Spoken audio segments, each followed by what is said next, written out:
அத்தியாயம் 8. மானிடப் பிறவியின் சிறப்பு. சாய்பாபா உணவு பிச்சை எடுத்தல், பைஜாபாயின் சேவை, சாய்பாபாவின் படுக்கை, குஷால் சந்திடம் அவருக்கு உள்ள பிரேமை. இப்போது முந்தைய அத்தியாயத்தில் குறிப்பிட்டுள்ளபடியே மனித வாழ்க்கையின் முக்கியத்துவத்தை பற்றி ஹேமந்த் பந்த் பலப்பட கூறிய பின்பு சாய்பாபா அவரது உணவை எங்கனம் இறந்தார், எவ்வாறு பைஜாபாய் அவருக்கு சேவை செய்தார், எவ்வாறு அவர் மசூதியில் தாத்தையா கோத்தே பாட்டிலுடனும் மஹல் சபதியுடனும் உறங்கினார், எவ்வாறு ரஹத்தாவை சேர்ந்த குஷால் சந்தை விரும்பினார் என்பவைகளை விளக்கி சொல்லுகிறார். மானிடப் பிறவியின் சிறப்பு. இவ்வியத்தகு பிரபஞ்சத்தில் கடவுள் பல கோடிக்கணக்கான இந்து சாஸ்திர கணக்குப்படி 84 லட்சம் விதமான மோக்ஷம், நரகம், நிலம், கடல், வானம், இடைப்பகுதிகள் ஆகியவைகளை ஆக்கிரமித்து கொண்டிருக்கும் ஜீவராசிகளை மனிதர்கள், மிருகங்கள், பூச்சிகள், தேவர்கள், உபதேவதைகள் உட்பட சிருஷ்டி செய்திருக்கிறார். எவருடைய புண்ணியங்கள் மேம்படுகிறதோ அவர்கள் தங்களின் செய்கைகளின் பலன்களை மகிழ்ந்து அனுபவிக்குந்தோறும் மோட்சத்திற்கு சென்று வாழ்கிறார்கள். அது முடிந்த பிறகு அவர்கள் கீழே இறங்கி வருகிறார்கள். தீமைகள், பாவங்கள் அதிகமுள்ள ஆத்மாக்களோ நரகத்திற்கு சென்று தாங்கள் தகுதியுள்ளதோறும் தங்கள் தீவினைகளின் பலன்களை அனுபவித்து அவதியுறுகிறார்கள். நல்வினை, தீவினை இரண்டும் சம அளவாய் இருப்பின் அவர்கள் மீண்டும் இவ்வுலகில் பிறக்கின்றனர். தங்களது சுயமான முக்திக்கு உழைக்கும் முயற்சிக்கு மீண்டும் ஒரு வாய்ப்பு தரப்படுகிறார்கள். முடிவாக தமது நல்வினை, தீவினை இரண்டுமே முழுமையாக அகற்றப்படும் போது அவர்கள் சுதந்திரமடைந்து விடுவிக்கப்பட்டவர்களாகிறார்கள். இரத்தின சுருக்கமாக உரைத்தால், அவரவர்களின் செய்கைகளுக்கும் நுண்ணறிவு, மனப்பண்பாட்டிற்கேற்ப பிறவிகளை பெறுகிறார்கள். மானிட உடம்பின் தனிச்சிறப்பு. நாம் அனைவரும் அறிந்தபடியாக சர்வ ஜீவராசிகளுக்கும் 4 விஷயங்கள் பொதுவானதாகும். அதாவது உணவு, உறக்கம், பயம், புணர்ச்சி முதலியவை ஆகும். மனிதனுடைய விஷயத்தில் அவன் ஒரு சிறப்பான சாமர்த்தியத்துடன் இயற்கையாகவே ஆக்கப்பட்டிருக்கிறான். அதாவது மற்ற எல்லா பிறப்பாலும் அடையப்பட இயலாத ஞானத்தின் மூலம் அவன் கடவுள் காட்சியை பெறலாம். இக்காரணத்திற்காகவே தேவர்கள் மனிதனது உரிமையை, நிலைமையை குறித்து பொறாமைப்படுகிறார்கள். தங்கள் முடிவான விடுதலையை பெறுவதற்காக மானுடர்களாய் பிறப்பதற்கு ஆவல் கொள்கிறார்கள். கேவலமான அழுக்கு, சளி, கோழை, அசுத்தம் இவைகளால் நிரம்பியதும் தேய்வு, நோய், மரணம் ஆகியவற்றுக்கு காரணமாய் உள்ளதுமான இம்மனித உடம்பை விட கேவலமானது எதுவும் இல்லை என்று சிலர் கூறுகின்றனர்.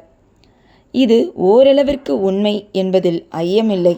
இவ்வாறான குற்றங்குறைகள் இருப்பினும் இம்மனித உடம்பின் சிறப்பான மதிப்பு யாதெனில், ஞானத்தை அடைய மனிதனுக்கு ஆற்றல் இருக்கிறது என்பதேயாம்.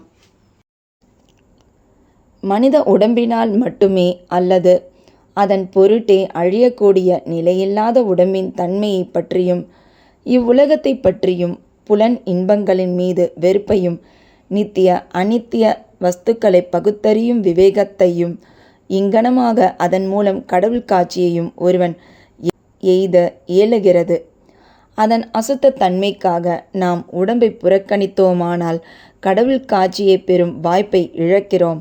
அதையே சீராட்டி புலன் இன்பங்களின் பின்னால் ஓடுவோமானால் அது விலை மதிப்பற்றதாகையால் நாம் நரகிடை வீழ்வோம். எனவே நாம் பின்பற்ற வேண்டிய ஒழுங்கான நெறிமுறையானது பின்வருமாறு. உடம்பை புறக்கணிக்கவோ விரும்பி செல்லமாக பராமரிக்கவோ கூடாது. ஆனால் முறையாக பராமரிக்க வேண்டும். குதிரையில் சவாரி செய்யும் ஓர் வழிப்பயணி தான் போகுமிடத்தை அடைந்து வீடு திரும்பும் வரைக்கும் தனது குதிரையை எவ்வாறு பராமரிக்கிறானோ அதையொப்ப இவ்வுடம்பை பராமரிக்க வேண்டும். இவ்வுடம்பு இவ்விதமாக எப்போதும் வாழ்க்கையின் உச்ச உயர் நோக்கமான கடவுள் காட்சி அல்லது ஆத்மானுபூதியை அடையவே உபயோகப்படுத்தப்பட வேண்டும். பல்வேறு ஜீவராசிகளையும் கடவுள் படைத்தார். எனினும் அவைகளில் எதுவும் அவர்தம் வேலையை அறிந்து பாராட்ட இயலாததனால் அவர் திருப்தி அடையவில்லை. எனவே அவர் ஒரு சிறப்பான சாமர்த்தியமுள்ள ஜந்துவாக மனிதனை படைக்க வேண்டியதாயிற்று. ஞானம் என்னும் சிறந்த வரத்தையும் அளித்தார். அவரின் லீலையையும் அற்புதமான வேலையையும் சாதுரியத்தையும் மனிதன் பாராட்ட இயன்றபோது அவர் பெரிதும் மகிழ்ந்து திருப்தியடைந்தார். ஸ்ரீமத் பாகவதம் 11:9-28 இம்மானிட தேகம் எடுத்தது உண்மையிலேயே நல்ல அதிர்ஷ்டமாகும். அந்தணர் குலத்தில் உதிப்பது அதை காட்டிலும் நற்பேருடையது, அதை காட்டிலும் மிகச் சிறப்பான அதிர்ஷ்டமானது. சாய்பாபாவின் பாதங்களில் தஞ்சம் அடைந்து சரணாகதி அடையும் வாய்ப்பை பெற்றதேயாகும். மனிதனின் முயற்சி. மனித வாழ்க்கை எவ்வளவு அருமையானதென்று உணர்ந்து, மரணம் உறுதி என்று அறிந்து, அது எத்தருணத்திலும் நம்மை பற்றும் என்று அறிந்து, நமது வாழ்க்கையின் குறிக்கோளை எய்த நாம் எப்போதும் விழிப்பாய் இருக்க வேண்டும். சிறிதளவும் காலம் தாழ்த்தக்கூடாது. ஆகையால் நமது குறிக்கோளை அடைய கூடியவரை விரைவாக செயல்பட வேண்டும். அதாவது மனைவியை இழந்தவன் மறுமணம் புரிந்து கொண்டுள்ள மிகுதியான அக்கறை போன்றும், காணாமற் போன தன் மகனை அரசன் சல்லடை போட்டு தேடுவதை போன்றும் இருக்க வேண்டும். எனவே நமது இலக்கை எய்த நம்மிடம் உள்ள முழு ஊக்கத்துடனும் வேகத்துடனும் நாம் பாடுபட வேண்டும். அதாவது தன்னை உணர்தல், நமது சோம்பேறித்தனத்தை அகற்றிவிட்டு தூக்கத்தை கலைந்து அல்லும் பகலும் ஆத்ம தியானம் செய்தல் வேண்டும். இதை செய்ய நாம் தவறுவோமேயானால் நம்மை நாமே மிருக நிலைக்கு தாழ்த்தி கொண்டவர்களாவோம். எவ்வாறு செல்வது? கடவுள் காட்சியை தாமே எய்திய தகைமையுள்ள ஞானி, முனிவர் அல்லது சத்குரு ஆகிய இவர்களை அணுகுவதே நமது குறிக்கோளை அடைய மிகச்சிறந்த பயன் அளிக்கக்கூடியதும் துரிதமுமான வழியாகும். மத பிரசங்கங்களை கேட்டும் மத நூல்களை கற்றும் அடைய முடியாதவைகளை அம்மதிப்பு மிக்க ஆத்மாக்களின் கூட்டுறவால் பெறலாம். சூரியன் மட்டுமே கொடுக்கும் ஒளியை மற்ற எல்லா நட்சத்திரங்களும் சேர்ந்தாலும் கொடுக்க இயலாததை போன்றே புனித நூல்கள் அனைத்தும், மத பிரசங்கங்கள் அனைத்தும் சேர்ந்து கொடுக்க இயலாத ஆத்ம விவேகத்தை சத்குரு நமக்கு அளிக்கிறார். அவரின் அசைவுகளும் சாதாரண பேச்சும் நமக்கு மௌன உபதேசத்தை நல்குகிறது. மன்னித்தல், அடக்கம், உடைமை, அவாவின்மை, தர்மம், உதாரண குணம், மனம், மெய் இவற்றின் கட்டுப்பாடு, அகங்காரமற்ற தன்மை முதலிய நற்பண்புகளெல்லாம் அத்தகைய தூய புனிதமான கூட்டுறவால் பயிற்சிக்கப்பட்டு அடியவர்களால் அனுசரிக்கப்படுகின்றன. இது அவர்களது மனதை ஒளிப்படுத்தி ஞானத்தை நல்கி தன்னை உணர செய்கிறது. சாய்பாபா அத்தகைய முன்னேற்றத்தை அருளும் ஞானி அல்லது சத்குரு ஆவார். பக்கிரியை இரவலர் போன்று அவர் நடித்தாலும் எப்போதும் ஆத்மாவிலேயே முற்றிலும் தன்வயப்பட்டிருந்தார். கடவுள் அல்லது தெய்வத்தன்மையை சர்வ ஜீவராசிக்குள்ளும் கண்டு அவைகளை அவர் எப்போதும் அன்பு செய்தார். இன்பங்களால் அவர் உயரவும் இல்லை, துரதிர்ஷ்டங்களால் தாழ்ச்சியுறவும் இல்லை. அரசனும் ஆண்டியும் அவருக்கு ஒன்றே. எவருடைய கடைக்கண் பார்வை பிச்சைக்காரனையும் அரசனாக்க வல்லதோ அவர் ஷிரடியில் வீட்டுக்கு வீடு சென்று உணவை யாசிப்பது வழக்கம். அதை அவர் எப்படி செய்தார் என்பதை தற்போது கவனிப்போம். பாபா உணவை இறத்தல். பாபா எந்த ஷிரடி மக்களின் வீடுகள் முன்னர் ஒரு பிச்சைக்காரனைப் போல் நின்று, "ஓ லாசி அம்மா, ஒரு ரொட்டி துண்டு கொடு" என்று கூவி அப்பிச்சையை ஏற்க தம் திருக்கரங்களை நீட்டி அருளினாரோ அவர்கள் ஆசிர்வதிக்கப்பட்டவர்கள். அவர் ஒரு கையில் தகரக் குவளையும் மற்றொன்றில் சோழி என்ற சதுர துண்டும் வைத்திருந்தார். தினந்தோறும் சில குறிப்பிட்ட வீடுகளுக்கும் ஒரு வீட்டிலிருந்து மற்றொரு வீட்டிற்கும் பிச்சை எடுக்க சென்றார். திரவ ஆகாரமான சூப், காய்கறிகள், பால், மோர் முதலியவற்றை தகரக் குவளையிலும், சோறு, ரொட்டி முதலிய திடப்பொருட்களை துண்டிலும் வாங்கி கொண்டார். பாபாவுக்கு தம் நாவு மேல் கட்டுப்பாடு உண்டாதலால் அது சுவை அறிவதில்லை. எனவே பல்வேறு பொருட்களை ஒன்று கூட்டிய ருசியை எங்கனம் அவர் பொருட்படுத்த முடியும்? துண்டிலும் தகர குவளையிலும் கொண்டு வரப்பட்ட எல்லா உணவுப் பொருட்களும் ஒன்று கலக்கப்பட்டு பாபாவால் அவர் மனம் நிறைவெய்தும் வண்ணம் பகிர்ந்து உட்கொள்ளப்பட்டது. சில குறிப்பிட்ட பதார்த்தங்கள் சுவையானவையாகவோ மாறாகவோ இருப்பினும் பாபா தமது நாக்கு முழுதும் சுவையுணர்வையே இழந்துவிட்டதைப் போல கவனிப்பதே இல்லை. பாபா மதியம் வரை பிச்சை எடுத்தார். ஆனால் பிச்சை எடுப்பது மிகவும் நீதியில்லாதிருந்தது. சில நாட்களில் சில சுற்றுக்களை சென்றார். சில நாட்களில் பகல் 12 மணி வரையும் எடுத்தார்.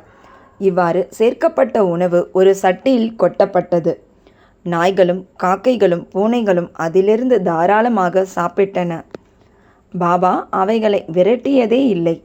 மசூதியை பெருக்கிய பெண்மணி 10 அல்லது 12 ரொட்டி துண்டுகளை தன் வீட்டிற்கு எடுத்துச் சென்றாள். அவள் அங்கனம் செய்வதை யாரும் தடை செய்யவில்லை. கனவில் கூட பூனைகளையும் நாய்களையும் கடுஞ்சொற்களாலோ ஜாடைகளாலோ விரட்டி அறியாத அவர் எங்கனம் ஏழ்மையான திக்கற்ற மக்களுக்கு உணவை மறுக்க இயலும்? அத்தகைய உயர் குணமுடையவரின் வாழ்க்கை உண்மையிலேயே ஆசிகள் நிரம்ப பெற்றதாகும். ஷிரடி மக்கள் அவரை ஆரம்ப காலத்தில் ஒரு கேனப்பக்கிரியாக கருதினர். இப்பெயராலேயே அவர் அறியப்பட்டார். இறந்த பிச்சையான சில ரொட்டி துண்டுகளை உண்டு வாழ்ந்த அவர் எங்கனம் மதிக்கப்பட்டு மரியாதை செய்யப்பட முடியும்? ஆனால் இந்த பக்கிரியோ உள்ளத்திலும் கையிலும் மிகவும் தாராளமானவராகவும் அவாவற்றவராகவும் தர்ம சிந்தையுடையவராகவும் இருந்தார். ஸ்திரமில்லாதவராயும் இருப்பு கொள்ளாதவராயும் புறத்தில் தோன்றினாலும் அகத்தில் உறுதியுள்ளவராயும் நிதானம் உள்ளவராயும் இருந்தார். அவருடைய வழியோ அறிவு கெட்டாதது. எனினும் அச்சிறு கிராமத்தில் கூட அன்பும் ஆசீர்வாதமும் உள்ள சிலர் பாபாவை பரமாத்மா என்றே உணர்ந்து மதித்தனர். அப்படிப்பட்ட ஒரு நிகழ்ச்சி கீழே தரப்பட்டுள்ளது. பைஜாபாயின் உன்னத சேவை. தாத்தியா கோத்தே பாட்டிலின் தாயார் பைஜாபாய் ஆவார். அவர் தினந்தோறும் மதியம் ரொட்டியும் காய்கறிகளும் அடங்கிய கூடையை தன் தலையில் வைத்துக்கொண்டு காடுகளுக்கு போவது வழக்கம். புதர் பூண்டுகளில் பல மைல் கணக்கில் அவ்வம்மையார் அலைந்து திரிந்து கேனப்பக்கிரியை கண்டுபிடித்து அவர் பாதத்தில் விழுந்து அடக்கமாகவும் அசைவில்லாமலும் தியானத்தில் அமர்ந்திருக்கும் அவர் முன்னர் இலையை விரித்து ரொட்டி காய்கறிகள் மற்ற உணவுப் பொருட்கள் முதலியவற்றை அதன்மேல் வைத்து அவரை பலவந்தமாக உண்பித்தார். பைஜாபாயின் நம்பிக்கையும் சேவையும் வியக்கத்தக்கதாகும். ஒவ்வொரு நாளும் அவர் காட்டில் மதிய வேளைகளில் அலைந்து திரிந்து உணவை உண்ணும்படி பாபாவை வற்புறுத்தினார். அவருடைய சேவை உபாசனை தவம் என்று எவ்வித பெயரிட்டு அதை நாம் அழைத்தாலும் இறுதி மூச்சு வரையிலும் பாபா அதனை மறக்கவில்லை. அவர் செய்த சேவையை முழுமையும் ஞாபகத்தில் கொண்ட பாபா அவரது மகனுக்கு அபாரமான அளவிற்கு உதவி செய்தார். தாய்க்கும் மகனுக்கும் அவர்களது கடவுளான பக்கிரியின் மீது பெருமளவிற்கு நம்பிக்கை இருந்தது. பாபா அவர்களிடம் அடிக்கடி ஆண்டித்தனமே உண்மையான பிரபுத்தன்மையாகும். ஏனெனில் அது எப்போதும் நிலைத்திருக்கிறது. புகழ்பெற்ற பிரபுத்தனமெல்லாம் செல்வமெல்லாம் நிலையற்றவை என்று கூறுவார். சில ஆண்டுகளுக்கு பின்னால் பாபா காட்டுக்கு போவதை விட்டுவிட்டு கிராமத்தில் வசிக்கத் தொடங்கினார். தமது உணவை மசூதியிலேயே உட்கொள்ளத் தொடங்கினார்.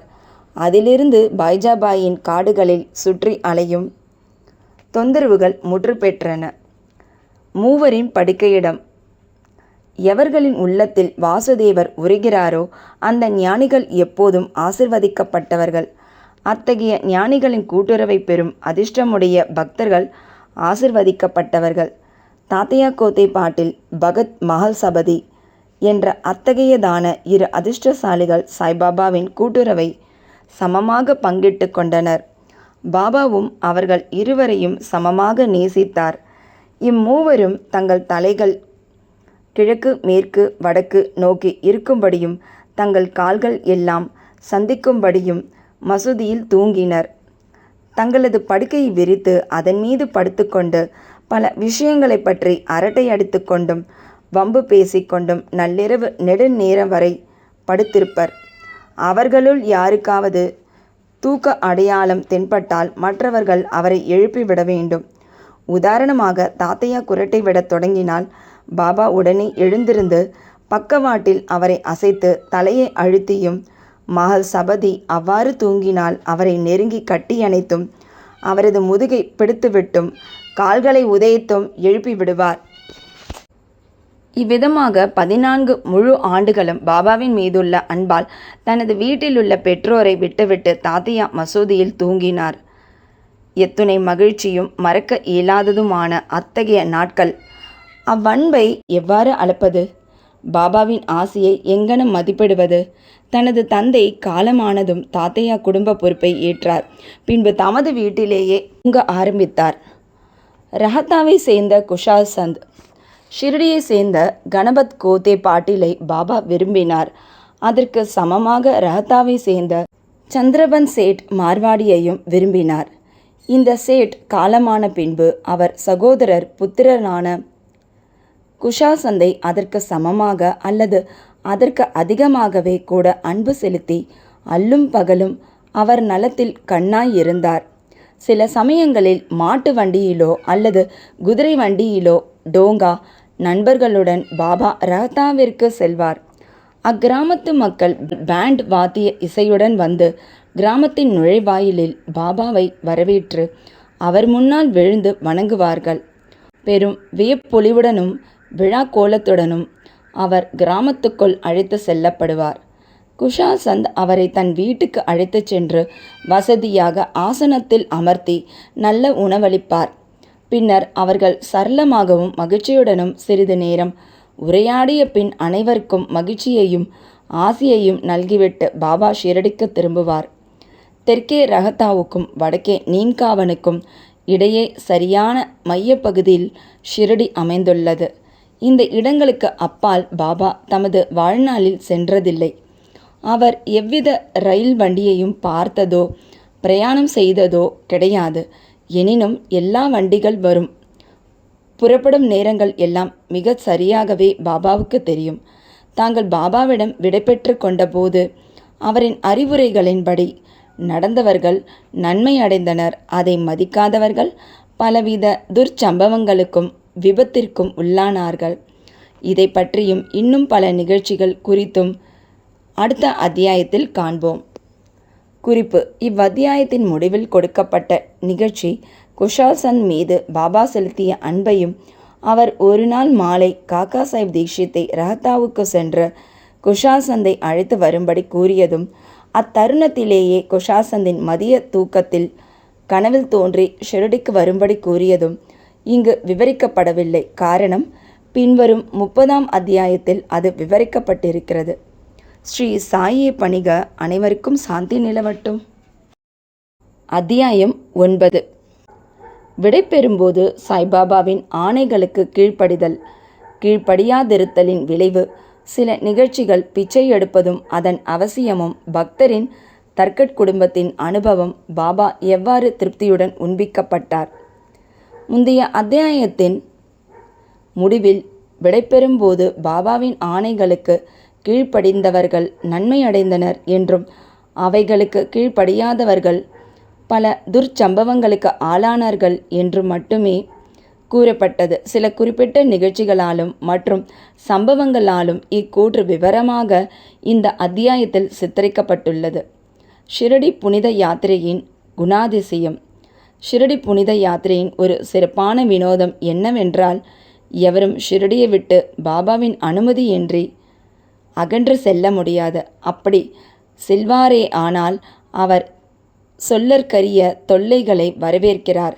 ஆனால் எவரேனும் ஷிரடியை விட்டு வெளியேறி செல்லும்படி பாபாவால் கேட்டுக்கொள்ளப்பட்டால் அவர் அங்கு அதற்கு மேல் தங்கியிருக்க முடியாது. பக்தர்கள் பாபாவிடம் சென்று வந்தனம் செய்து விடைபெற்று செல்ல போகும்போது அவர் சில யோசனைகள் அல்லது குறிப்புகள் வழங்குவார். இந்த யோசனைகள் பின்பற்றப்பட வேண்டும். இவைகள் பின்பற்றப்படாவிட்டாலும் அல்லது விலக்கப்பட்டு இருந்தாலும் அங்கனம் தூண்டுரைகளுக்கு மாறாக நடந்தவர்களுக்கு விபத்துகள் நேரிடுவது உறுதி. இதை பற்றி சில நிகழ்ச்சிகளை கீழே குறிப்பிடுகிறோம். தாத்தையா கோத்தே பாட்டில் ஒருமுறை கோபர்காவன் கடைவீதிக்கு குதிரை வண்டியில் சென்று கொண்டிருந்தார். அவர் மசூதிக்கு அவசரமாக திரும்பி வந்து பாபாவை வணங்கி தான் கோபர்காவன் கடைவீதிக்கு செல்லப்போவதாக கூறினார். பாபாவோ, அவசரப்படாதே, சிறிது தாமதித்து கடைவீதிக்கு செல், கிராமத்தை விட்டு வெளியில் செல்லாதே என்றார். ஆனால் போவதற்கு அவருடைய வேகத்தை கண்ட பாபா ஷியாமாவையாவது மாதவராவ் தேஷ்பாண்டே உடன் அழைத்துச் செல்லுமாறு கூறினார். இவ்வுத்தரவை பொருட்படுத்தாது தாத்தையா கோத்தே உடனே குதிரை வண்டியை ஓட்டிச் சென்றார். 2 குதிரைகளில் ரூபாய் 300 விலையுள்ள குதிரை மிகவும் சுறுசுறுப்பாகவும் இருப்பு கொள்ளாமலும் இருந்தது. சாவ்லி வீஹிர் கிராமத்தை தாண்டிய பிறகு அது தாறுமாறாக ஓட ஆரம்பித்தது. இடுப்பில் சுளுக்கு ஏற்பட்டு கீழே விழுந்துவிட்டது. தாத்தையா அதிகமாக காயப்படவில்லை. ஆனால் சாய்பாபாவின் உத்தரவை நினைவிற்கொண்டார். மற்றொரு சந்தர்ப்பத்தில் கோல்ஹார் கிராமத்திற்கு செல்லும்போது பாபாவின் நெறிமுறையை மதிக்காமல் குதிரை வண்டியில் சென்றபோது அதுவும் இதே கதிக்கு இலக்காகியது. ஐரோப்பிய பெருந்தகை ஷிரடிக்கு ஒருமுறை ஒரு ஐரோப்பிய பெருந்தகை ஏதோ ஒரு குறிக்கோளுடன் நானா சாஹிப்பின் அறிமுக குறிப்புடன் வந்தார். ஒரு கூடாரத்தில் சௌகரியமாக தங்க வைக்கப்பட்டார். அவர் பாபாவின் முன் மண்டியிட்டு பாபாவின் கையை முத்தமிட விரும்பினார். எனவே அவர் 3 முறை மசூதிக்குள் நுழைய முயன்றார். ஆனால் அவர் அப்படி செய்வதை பாபா தடுத்து விட்டார். கீழேயுள்ள திறந்தவெளி முற்றத்தில் அமர்ந்து பாபாவின் தரிசனத்தை செய்யும்படி கேட்கப்பட்டார். தமக்கு அளிக்கப்பட்ட வரவேற்பை கண்டு மகிழாத ஐரோப்பியர் ஷிரடியை விட்டு உடனே புறப்பட விரும்பி விடைபெறுவதற்காக வந்தார். பாபா அவரை அடுத்த நாள் போகும்படியும் அவசரப்பட வேண்டாம் என்றும் கூறினார். மக்களும் அவரை பாபாவின் அறிவுரையின்படியே செய்ய வேண்டிக் கொண்டனர். இவற்றையெல்லாம் செவிமடுக்காது அவர் ஒரு குதிரை வண்டியில் ஷிரடியை விட்டு புறப்பட்டார். முதலில் குதிரைகள் ஒழுங்காக ஓடின. ஆனால் சாவ்லி வீஹிர் கிராமத்தை தாண்டியதும் எதிரில் ஒரு சைக்கிள் வந்தது. இதை கண்டு குதிரைகள் மிரண்டு வேகமாக ஓடின. குதிரை வண்டி தலைகீழாக கவிழ்ந்து அந்த பெருந்தகை கீழே விழுந்து சிறிது தூரம் தரையில் இழுத்துச் செல்லப்பட்டார். உடனேயே அவர் காப்பாற்றப்பட்டார். என்றாலும் தனக்கு ஏற்பட்ட காயங்களை குணப்படுத்துவதற்காக கோபர்காவன் மருத்துவமனைக்கு சென்று படுக்க வேண்டியதாயிற்று. இத்தகைய அனுபவங்கள் கணக்கில் அடங்கா. பாபாவின் ஆணைகளுக்கு கீழ்ப்படியாதவர்கள் ஏதோ ஒரு விதத்தில் விபத்துக்குள்ளானார்கள் என்றும் அவைகளுக்கு கீழ்ப்படியாதவர்களோ பத்திரமாகவும் மகிழ்ச்சியாகவும் இருந்தனர் என்றும் எல்லா மக்களும் பாடம் கற்றுக்கொண்டனர். பிச்சை எடுப்பதன் தேவை. பிச்சை எடுப்பதை பற்றிய கேள்விக்கு தற்போது திரும்புவோம். பாபா உண்மையிலேயே அத்தகைய பெரிய சிறப்புடையவராக கடவுளாக இருந்தால் தமது வாழ்நாள் முழுக்க பிச்சை எடுக்கும் வழக்கத்தை ஏன் அவர் மேற்கொண்டவராய் இருக்க வேண்டும் என்னும் கேள்வி சிலரது உள்ளத்தில் எழக்கூடும். இக்கேள்வி 2 நோக்கு நிலைகளில் கருதப்பட்டு விடையிறுக்கப்படலாம். 1. பிச்சை எடுத்து வாழ்வதற்கு உரிமையுள்ள தகுதியான மக்கள் யார்? வம்சாபிவிருத்தி, செல்வம், புகழ் இம்மூன்று முக்கிய ஆசைகளையும் துறந்து துறவை மேற்கொள்வோரே பிச்சை எடுத்து வாழ தகுதியுடையோராவர் என்று நமது சாஸ்திரங்கள் பகருகின்றன. இவர்கள் சமைப்பதற்கு ஏற்பாடுகளை செய்து வீட்டில் உண்ண முடியாது. அவர்களை உண்பிக்க வேண்டிய கடமை இல்லறத்தாரின் தோள்களில் விழுகிறது. சாய்பாபா இல்லறத்தாரும் அல்ல, வானப்பிரஸ்தரும் அல்ல. அவர் பிரம்மச்சரியம் அனுஷ்டித்த ஒரு துறவி, அதாவது சிறு பருவம் முதற்கொண்டே துறவியாவார். இப்பிரபஞ்சமே தமது வீடு என்பதும் தாமே பிரபஞ்ச ஆதாரமும் அழிவற்ற பிரம்மமுமாகிய பகவான் வாசுதேவர் என்பதும் அவருடைய உறுதியான அபிப்பிராயமாகும். எனவே அவருக்கு இறந்து உண்ணும் வழக்கத்திற்கு முழு உரிமை இருக்கிறது. 2. மற்றவை கீழ்கண்ட நிலையின்படி பஞ்ச் சுனா 5 பாவங்களும் அவைகளின் பிராய்ச்சித்தமும் உணவுப் பொருட்களும் சாப்பாடும் தயாரிப்பதற்காக இல்லறத்தார் 5 செயல்கள் அல்லது நடைமுறைகளை மேற்கொள்ள வேண்டியதாய் இருக்கிறது. அதாவது 1. கண்டனி பொடியாக்குதல், 2. பேஷனி அரைத்தல், 3. உதக்கும்பி பானைகளை கழுவுதல். 4 மார்ஜனி பெருக்கி சுத்தப்படுத்துதல். 5 சுள்ளி அடுப்பு பற்ற வைத்தல். இச்செயல்முறைகள் எல்லாம் ஏராளமான சிறிய கிருமிகளையும் ஜந்துக்களையும் கொல்வதற்கு ஏதுவாகிறது. இவ்வாறாக இல்லறத்தார்கள் ஓரளவு பாவத்தை செய்தவர்களாகிறார்கள். இப்பாவத்துக்கு பரிகாரமாக நமது சாஸ்திரங்கள் 6 வகையான தியாகங்களை செய்ய பகர்கின்றன. 1 பிரம்ம யக்ஞம் அல்லது பிரம்மத்துக்கு சமர்ப்பித்தல். 2 வேத அத்யயனம் அல்லது வேத பாராயணம். 3 பித்ரு யக்ஞம் மூதாதையர்களுக்கு சமர்ப்பித்தல். 4 தேவ யக்ஞம் தேவதைகளுக்கு சமர்ப்பித்தல். 5 பூத யக்ஞம் ஜந்துகளுக்கு சமர்ப்பித்தல். 6 மனுஷ்ய அதிதி மனிதர்களுக்கும் அழைக்கப்படாத விருந்தாளிகளுக்கும் சமர்ப்பித்தல். சாஸ்திரப்படி இந்த தியாகங்களை முறையாக அனுசரித்தால் மன தூய்மை பெற்று ஞானமும் தன்னை உணர்தலையும் பெற உதவும். பாபா வீட்டுக்கு வீடு சென்றதன் மூலம் இல்லறத்தாருக்கு அவர்களின் புனித கடமையை ஞாபகப்படுத்தினார்.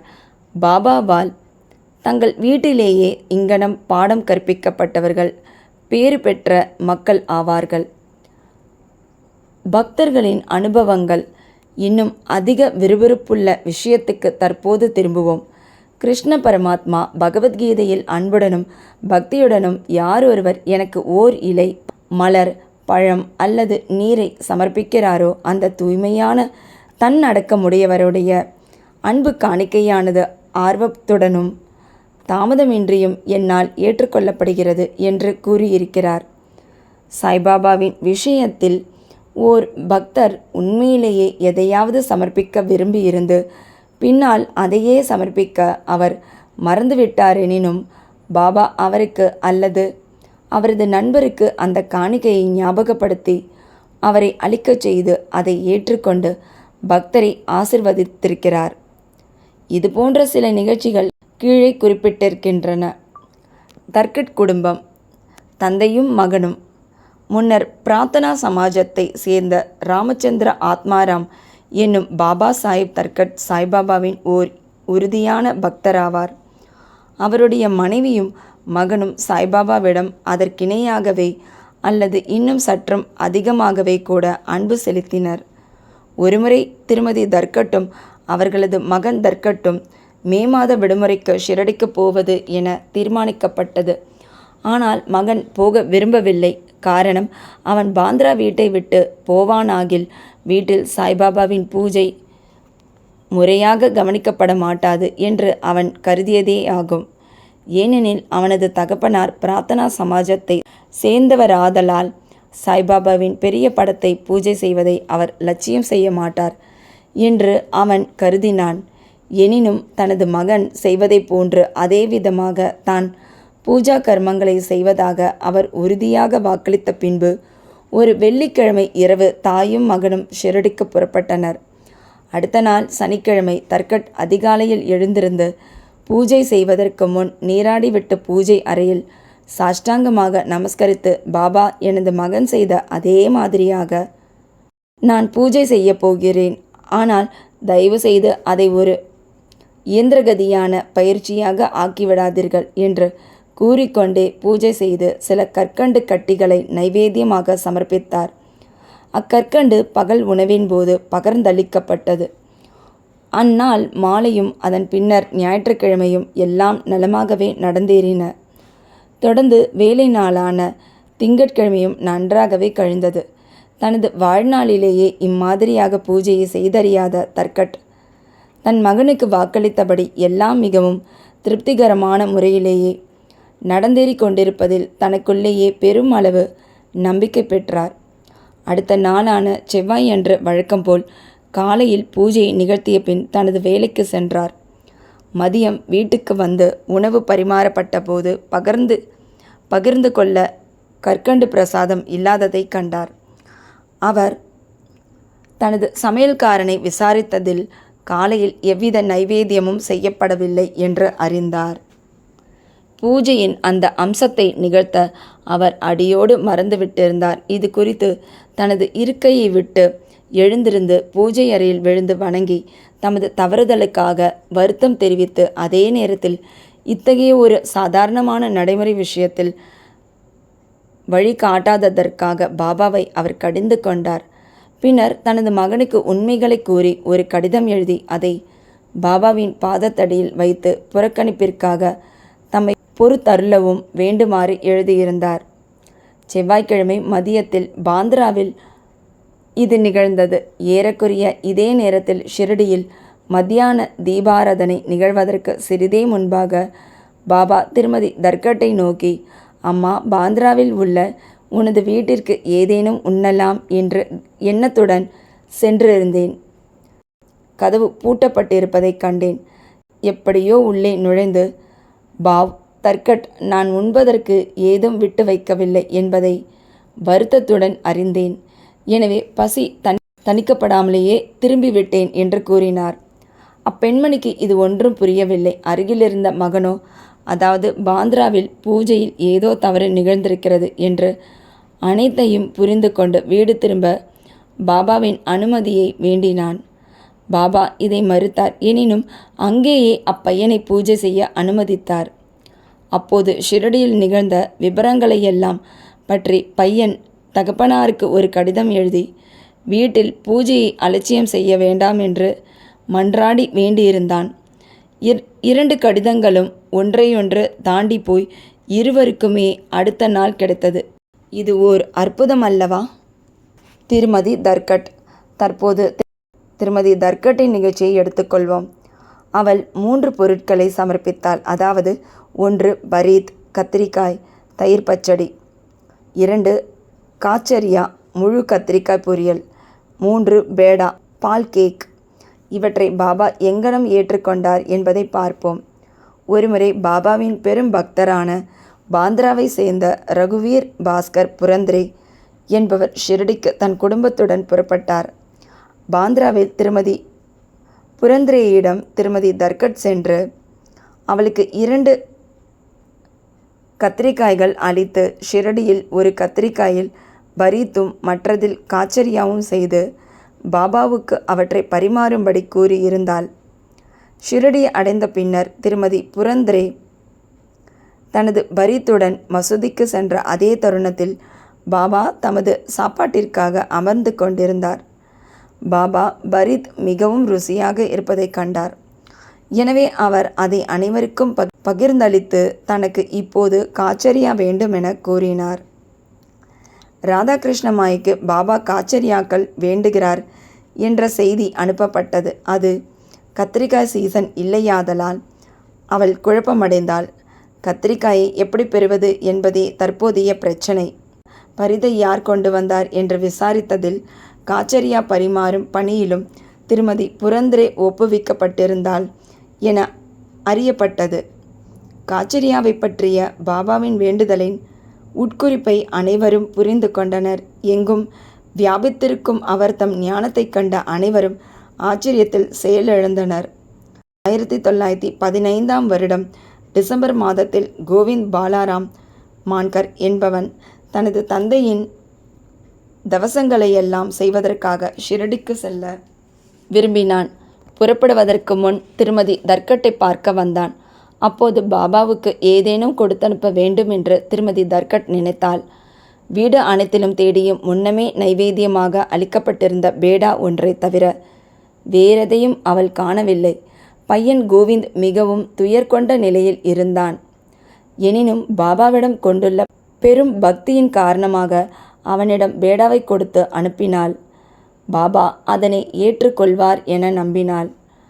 கோவிந்த் ஷிரடிக்கு சென்று பாபாவை கண்டான்.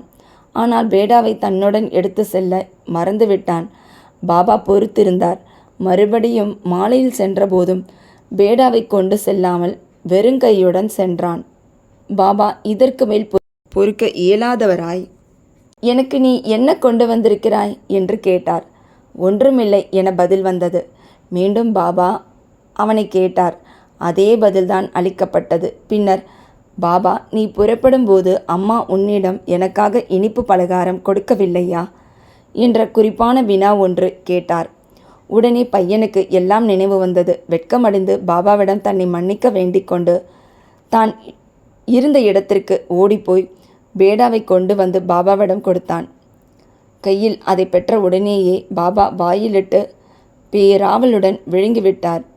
இவ்வாறாக திருமதி தர்கட்டின் பக்தி கண்டுணரப்பட்டு ஏற்றுக்கொள்ளப்பட்டது. மனிதர் எவ்விதம் என்னை நம்புகிறார்களோ அவ்விதமே நான் அவர்களை ஏற்றுக்கொள்கிறேன். கீதை அத்தியாயம் 4 ஸ்லோகம் 11 என்பது இந்நிகழ்ச்சியால் நிரூபிக்கப்பட்டது. பாபா எவ்வாறு திருப்தியுடன் உண்பிக்கப்பட்டார்? ஒருமுறை திருமதி தர்கட் ஷிரடியில் ஒரு குறிப்பிட்ட வீட்டில் தங்கியிருந்தார். மதிய உணவு தயாராகி பதார்த்தங்கள் பரிமாறப்படும்போது பசியுள்ள ஒரு நாய் அங்கு வந்து குரைக்கத் தொடங்கியது.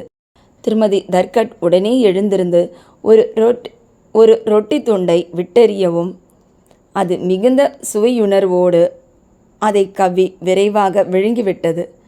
பிற்பகல் அவள் மசூதிக்கு சென்று சிறிது தூரத்தில் அமர்ந்தபோது சாய்பாபா அவளிடம், அம்மா, நான் பெருமளவு திருப்தியுறும் வகையில் எனது பிராணன்கள் யாவும் நிறைவு பெற்றன. இவ்விதமாக எப்போதுமே நடப்பாயாக. இது உன்னை நன்னிலையில் வைக்கும். இம்மசூதியில் அமர்ந்து கொண்டு பொய் பேசவே மாட்டேன். என்னிடம் இவ்விதமாக இரக்கங்கொள்வாய். முதலில் பசியாயிருப்போருக்கு உணவு கொடுத்த பின் நீ உண்பாயாக. இதை நன்றாக கவனித்துக்கொள் என்று கூறினார். முதலில் அவளால் இதன் பொருளை உணர இயலவில்லை. எனவே அவள், எங்கனம் நான் தங்களுக்கு உணவு அளித்திருக்க முடியும்? நானே உணவுக்கு மற்றவர்களை சார்ந்து பணம் கொடுத்து சாப்பிட்டு கொண்டிருக்கிறேன் என கூறினாள். இதற்கு பாபா, அந்த கவர்ச்சிமிகு ரொட்டியை உண்டு நான் மனப்பூர்வமாக திருப்தியடைந்தேன். நான் இன்னும் ஏப்பம் விட்டு கொண்டிருக்கிறேன்.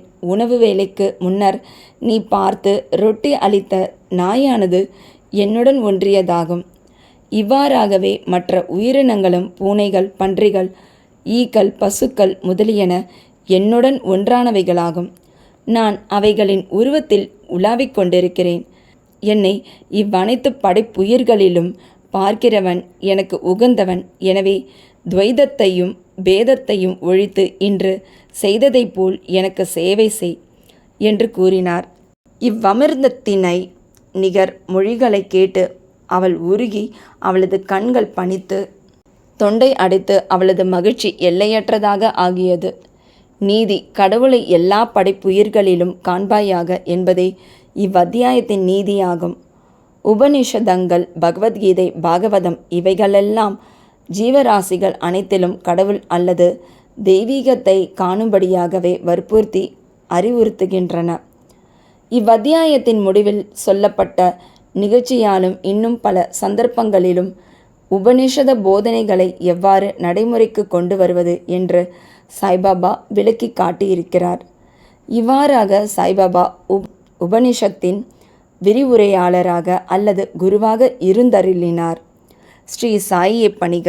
அனைவருக்கும் சாந்தி நிலவட்டும். அத்தியாயம் 10. சாய்பாபாவின் வாழ்க்கை நடைமுறை. அவர் படுக்கும் பலகை. ஷிரடியில் அவரின் வாசம், அவரின் அறிவுரைகள், அவரின் பணிவு மிகவும் எளிய வழி. அன்புடன் எப்போதும் அவரையே, சாய்பாபாவையே நினைவூட்டிக் கொள்ளுங்கள். ஏனெனில் அனைவருக்கும் நன்மை செய்யும் கவனத்தால் கவரப்பட்டு ஆத்மாவிலேயே உறைந்து நின்றார். வாழ்வு சாவு என்னும் புதிரை விடுவிக்கும் வழி அவரை நினைவுபடுத்திக் கொள்வது மட்டுமே. சாதனைகளிலே இதுதான் மிக மிக எளியதும் சிறந்ததுமான சாதனையாகும். ஏனெனில் அது எவ்வித செலவையும் உள்ளடக்காதது. இங்கு ஒரு சிறு முயற்சி பெறும் பரிசுகளை கொணர்கிறது. நமது புலன்கள் எல்லாம் நல்ல முறையில் இருக்குந்தோறும் நிமிடத்திற்கு நிமிடம் இந்த சாதனையை பழக வேண்டும். மற்ற எல்லா தேவதைகளும் வெற்று தோற்றமே. குருவே ஒரே கடவுள். சத்குருவின் புனித திருவடிகளை நினைவு கூர்வோமானால் அவர் மேலும் சிறப்பான நிலைக்கு நமது அதிர்ஷ்டத்தை மாற்றிவிட இயலும். அவருக்கு சிறப்பாக சேவை செய்வோமானால் நாம் நமது சம்சாரத்தில் நின்று விடுபடுகிறோம். நியாயம், மீமாம்சம் போன்ற தத்துவங்களை நாம் பயில தேவையில்லை. அவரை நமது வழிகாட்டியாக நாம் அமைத்து கொள்வோமானால் நமது அனைத்து துன்பங்கள், கவலைகள் என்னும் கடலை எளிதாக கடந்து செல்லலாம். ஆற்றையும் கடலையும் கடப்பதில் நாம் மாலுமியை நம்பியிருப்பதைப் போன்றே இவ்வுலக வாழ்வெனும் கடலை கடப்பதில் நமது சத்குருவை நாம் நம்ப வேண்டும். தமது அடியவர்களின் தீவிரமான உணர்வையும் பக்தியையும் அவர் நோக்கி ஞானத்தையும் சாஸ்வதமான கழிப்பேறுவகையையும் அவர்களுக்கு உரிதாக்குகிறார். கடந்த அத்தியாயத்தில் பாபாவின் பிச்சையை பற்றியும் பக்தர்களின் அனுபவங்களை பற்றியும் மற்ற விஷயங்களை பற்றியும் கூறப்பட்டது. பாபா எவ்வாறு வாழ்ந்தார், எவ்வாறு தூங்கினார், எவ்வாறு கற்பித்தார் என்று வாசகர்கள் தற்போது கேட்பார்களாக. பாபாவின் அற்புதமான படுக்கை பலகை. பாபா எங்கு எவ்வாறு தூங்கினார் என்பதை காண்போம். 4 முழம் நீளமும் 1 முழம் அகலமும் உள்ள பலகையை பாபா படுத்து உறங்குவதற்காக நானா சாஹேப் டாங்லே கொணர்ந்தார். அதனை தரையில் போட்டு அதன் மீது படுத்து உறங்குவதற்கு பதிலாக மசூதியின் உத்தரங்களில் இற்றுப்போன கந்தல் துணிகளால் அதை ஒரு ஊஞ்சல் போல் கட்டி அதன் மீது படுத்துறங்க ஆரம்பித்தார். எப்படி பாபாவின் உடலை அது தாங்குகிறது என்பது ஒருபுறம் இருக்க, தனியாக படுக்கையையே தாங்குவது பிரச்சனையாக உள்ள அளவுக்கு மெல்லியதாகவும் இற்றுப்போயும் அக்கந்தல் துணி இருந்தது. ஆனால் எவ்விதமாகவோ பாபாவின் லீலையால் மட்டுமே அக்கந்தல் துணி பாபாவின் கனத்துடன் பலகையையும் தாங்கவே செய்தது. பலகையின் 4 மூலைகளிலும் மூலைக்கொரு மண் விளக்கு வீதம் ஏற்றி இரவு முழுவதும் எரிந்து கொண்டிருக்கும்படியாக வைப்பார். இப்பலகையின் மீது பாபா அமர்ந்து கொண்டிருப்பதையோ துயின்று கொண்டிருப்பதையோ கண்ணுறும் தரிசனமானது தேவர்களுக்கும் கிடைப்பதற்கு அரியதொன்றாகும். அதில் பாபா எங்கனம் ஏறி இறங்கினார் என்பது அனைவருக்கும் வியப்பை விளைவிப்பதாய் இருந்தது. இதனை அறியும் ஆர்வத்துடன் பாபா ஏறுவதையும் இறங்குவதையும் காண்பதற்காக பல கவனமுள்ள பார்வையாளர்கள் பார்த்து கொண்டிருந்த போதிலும் ஒருவரும் அதனை காண்பதில் வெற்றி பெறவில்லை. இவ்விசித்திரமான அருஞ்செயலை நுணுகி காண்பதற்காக கூட்டம் அதிகரிக்கவே ஒரு நாள் பாபா பலகையை துண்டு துண்டாக உடைத்து எரிந்து விட்டார். 8 விதமான மகா சித்திகளும் அஷ்டமா சித்திகள் பாபாவின் ஆணையில் இருந்தன. அவர் அவைகளை ஒருபோதும் பயிற்சிக்கவோ அல்லது அவைகளுக்காக ஏங்கவோ இல்லை. அவைகள் பாபாவின் முழுமையினால் தாமாகவே அவரை வந்தெய்தின. பிரம்மத்தின் உருவ வெளிப்பாடு. 5 அடி 3 அங்குல உயரமுள்ள மனிதனைப் போல் பாபா தோற்றமளித்தாலும் அனைவரின் இதயத்திலும் அவர் வாழ்ந்தார். அந்தரங்கமாக அவர் பந்தமற்றவராகவும் அக்கறையற்றவராகவும் இருந்தாலும் பகிரங்கத்தில் பொதுமக்களின் நலத்தை விரும்பினார். அகத்திலே மிகவும் ஆர்வமற்றவராகவும் இருப்பினும் புறத்தில் தமது பக்தர்களுக்காக ஆசைகள் நிரம்ப பெற்றவராக இருந்தார். உள்ளே சாந்தத்தின் இருப்பிடமாக அவர் இருப்பினும் வெளியில் இருப்பு கொள்ளாதவராய் இருந்தார். அந்தரங்கமாய் பிரம்மானந்த நிலையை அவர் எய்தியவராய் இருந்தார். பகிரங்கமாய் பிசாசை போன்று நடந்து கொண்டார். அந்தரங்கமாய் அவர் அத்வைத்தத்தை விரும்பினார். பகிரங்கமாய் உலகோடு கட்டுப்பட்டவராய் இருந்தார். சில நேரங்களில் அனைவரையும் பாசம் ததும்ப நோக்கினார். சில சந்தர்ப்பங்களில் அவர்கள் மீது கற்களை விட்டெறிந்தார். சில சமயம் அவர்களை கடிந்து கொண்டார். சில சந்தர்ப்பங்களில் அவர்களை அன்புடன் அரவணைத்தார். அமைதியாகவும் பதற்றமற்றவராகவும் பொறுமையுள்ளவராகவும் நல்ல சமநிலை உள்ளவராகவும் இருந்தார். ஆத்மாவிலேயே உறைந்து அதனாலேயே கவரப்பட்டு அதன்வயமாக ஆனார். தமது பக்தர்களுக்காக செய்ய வேண்டியவற்றை நன்கு செய்து முடித்தார். எப்போதும் அவர் ஒரே ஆசனத்தில் அமர்ந்திருந்தார். ஒருபோதும் பிரயாணம் செய்யவில்லை. அவரது தண்டம் சிறு குச்சியே ஆகும். அதை எப்போதும் தமது கையில் எடுத்துச் சென்றார். சாந்தமாகவும் எண்ணங்களில் இருந்து விடுபட்டவராகவும் இருந்தார். செல்வத்தையும் புகழையும் அவர் லட்சியம் செய்யாது பிச்சை எடுத்தே வாழ்ந்தார். இத்தகைய வாழ்க்கையையே அவர் நடத்தினார். அல்லா மாலிக், இறைவனே எஜமானர் என்று அவர் எப்போதும் சொல்லிக் கொண்டிருந்தார். அடியவர்களிடம் அவர் கொண்டிருந்த அன்பு ஏராளமானதும் தடையற்றதும் ஆகும். ஆத்மஞான சுரங்கமாகவும் பரமானந்தம் முழுமையும் நிரம்ப பெற்றவராகவும் இருந்தார். சாய்பாபாவின் தெய்வீக ரூபம் இத்தகையது. அத்தகைய எல்லையற்ற முடிவற்ற பாகுபாடற்ற பூண்டிலிருந்து பிரம்மா வரையுள்ள பிரபஞ்சம் அனைத்தையும் அரவணைக்கும் ஏக தத்துவமே சாய்பாபாவாக அவதரித்தது. உண்மையில் தகைமையும் நல்ல அதிர்ஷ்டமும் பெற்ற மக்கள் சாய்பாபா என்ற பொக்கிஷ புதியலை பெற்றனர். உண்மையான மதிப்பை அறியாதவர்கள் அவரை ஒரு மனிதனாக, சாதாரண மானிட பிறவியாக கருதுகிறார்கள். அவர்கள் உண்மையிலேயே பரிதாபத்துக்கு உரியவர்கள் ஆகிறார்கள். பாபாவின் ஷிரடி வாசமும் பிறந்த ஆண்டு பற்றிய அனுமானமும் சாய்பாபாவின் சரியான பிறந்த நாளையும் அவரது பெற்றோரையும் ஒருவரும் அறியார்கள். அவரது ஷிரடி வாசத்தில் இருந்து அதை ஏறக்குறைய தீர்மானிக்கலாம். அவர் 16 வயது பாலகனாக இருக்கும்போது முதலில் ஷிரடிக்கு வந்தார். 3 ஆண்டுகள் அங்கு தங்கியிருந்தார். பின்னர் திடீரென்று சில காலம் மறைந்துவிட்டார். சிறிது காலத்திற்கு பின் நைஜாம் அவுரங்காபாத்துக்கு அருகில் 20 வயது நிரம்பி இருக்கும்போது தோன்றினார். மீண்டும் ஷிரடிக்கு சாந்த் பாட்டீலின் கல்யாண கோஷ்டியுடன் திரும்பினார். பின்னர் தொடர்ந்து 60 ஆண்டுகள் அவர் ஷிரடியில் வாழ்ந்தார். அதற்கு பின்னர் 1918ஆம் ஆண்டில் மகா சமாதி அடைந்தார். இதில் இருந்து பாபாவின் பிறந்த வருடம் ஏறக்குறைய 1838ஆக இருக்கலாம் என்று கூற இயலும். பாபா மேற்கொண்ட பணியும் உபதேசமும் முனிவர் ராம்தாஸ் 1608 முதல் 1681 வரை 17ஆம் நூற்றாண்டில் செழித்தோங்கி விளங்கினார். பசுக்களையும் அந்தணர்களையும் யவனர்களிடமிருந்து மோலாயர்களிடமிருந்து காப்பாற்றுதல் என்னும் தாம் மேற்கொண்ட குறிக்கோளை பெருமளவிற்கு நிறைவு செய்தார். ஆனால் அவருக்கு 2 நூற்றாண்டுகளுக்கு பின்னர் இரு வகுப்பினர்களுக்குள்ளும் மீண்டும் இந்து முஸ்லிம்களுக்குள் வேற்றுமை அதிகரித்தது. அந்த பாதாள பள்ளத்தினை இணைக்கும் பாலமாக சாய்பாபா விஜயம் செய்தார். அனைவருக்கும் அவர் தம் நிரந்தரமான உபதேசத்தின் உட்கருத்து இவ்வாறானதாகும்.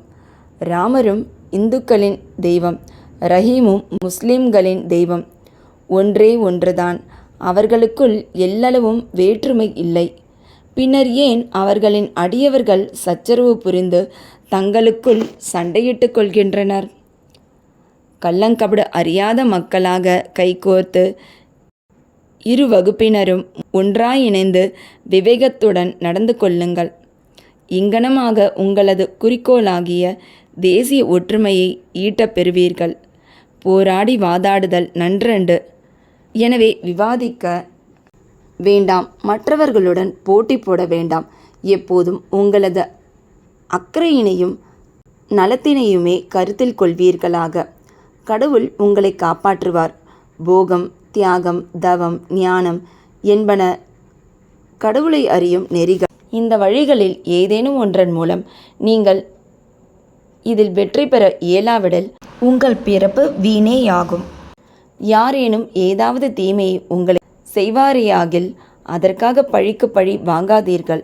நீங்கள் ஏதேனும் செய்ய இயலுமானால் பிறருக்கு சிறிது நன்மையை செய்வீராக.